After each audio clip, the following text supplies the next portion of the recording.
បាទនឹងឲ្យសួស្តីពុកម៉ែបងប្អូនតាមដានការងារ cover របស់ខ្ញុំ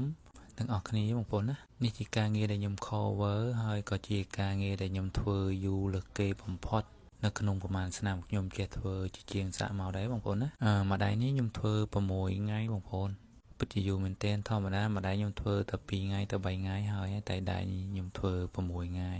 បានហើយបងប្អូនណាឥឡូវបងប្អូនតាមដានវីដេអូទាំងអស់គ្នាដែលខ្ញុំថតជិះឲ្យបងប្អូនមើលខាងក្នុងគឺជាខ្លួននេះហើយនៅដើមទ្រូងនេះគឺជាក្បាលនេះ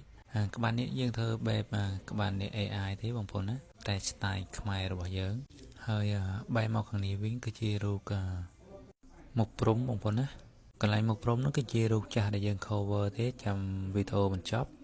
បងប្អូនតាមដានទាំងអស់គ្នាដែលការងារ cover ថាវាខ្មៅទៅយ៉ាងណា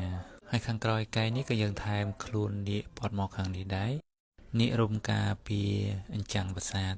បាយ័នបងប្អូនណាហើយកន្លែងរូបបាយ័នហ្នឹងពិតជាខ្មៅមែនទែនបងប្អូនមើលរូបចាស់របស់គាត់បងប្អូនណាហើយនេះដែរគឺជារូបចាស់ដែលយើងបិទឡើងពីលើញ៉ៃញ៉ៃខ្លាំងហើយវិនមុខមែនទែនបងប្អូនណាហើយជួងក្រោយក៏អរគុណបងប្រុសមែនទែនក៏បានធីបលុយឲ្យ400ពិតជាដឹងគុណបងមែនទែន